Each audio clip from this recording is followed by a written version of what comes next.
Well, everyone, it's Shane Kanto, your Wasteland reviewer, and I'm here to review Guillermo del Toro's Cabinet of Curiosities. And this is an anthology series where Guillermo del Toro introduces a new story from a talented director. And you have a lot of very talented directors here. You have Anna Lily Amirpour, who did A Girl Walks Home Alone at Night, which is an Iranian vampire story.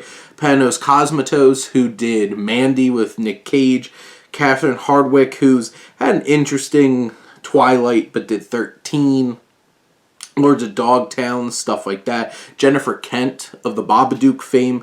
Vincenzo Natali, who wound up doing Cube, which, boy, is that something else.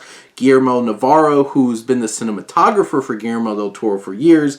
David Pryor, who did The Empty Man, who, wow, that was a really underappreciated horror film, and not gonna lie, he delivers the best one here. And Keith Thomas, who did The Vigil, which is such an eerie experience. And these stories are all a varying degree of quality. Some of them fall a little bit short and kind of feel more,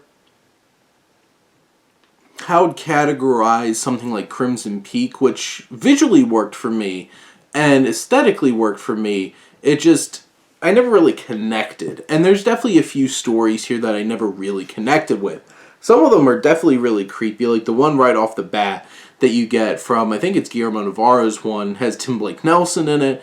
That one's just straight up creepy. It wears its themes on its sleeve pretty obviously, but a lot of these do have like Eldritch Terror and Cthulhu, Lovecraftian kind of vibes to them, which makes a lot of sense, especially since Guillermo del Toro is involved with this.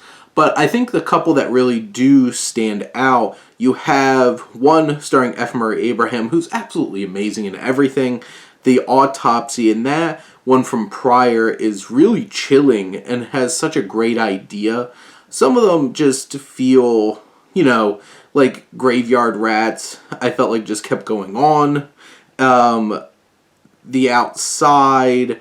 I think the two that really struck the chord with me the most were The Viewing, which was Panos Cosmatos's, which that's definitely going to be the most alienating. It's a lot of sitting and atmosphere and score, but it goes crazy in its last like 15 minutes and really sends you on a crazy ride.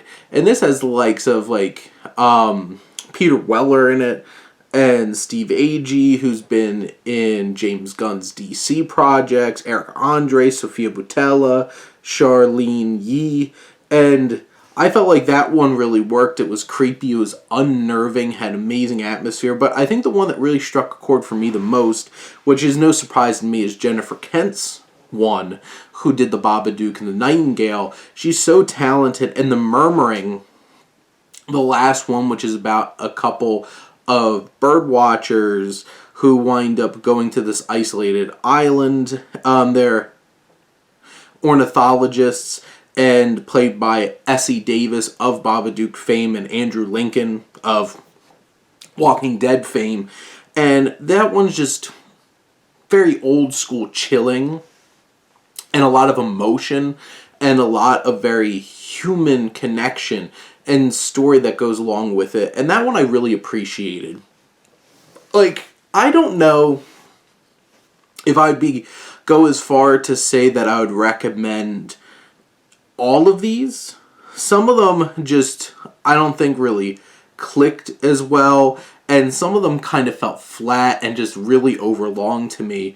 But some of them do really stand out, and I think Pryor's work, Cosmatos, and Kent's work really stand out. I think they're some of the best out of this bunch, and they're definitely worth it. And even if you're just cherry picking some of them are definitely worth your time, and really you should watch them. They're bone chilling, they're unnerving, and I think they all capture the spirit of what Guillermo del Toro wants us to get out of horror, which is horror and terror and those kinds of things. And it's not just a bunch of big slasher, gory stuff like that. It is creature features and unnerving atmosphere all around. But those are my thoughts on Guillermo del Toro's Cabinet of Curiosities. Let me know what you think and let's talk some TV. But thank you as always for tuning in and supporting your Wasteland reviewer.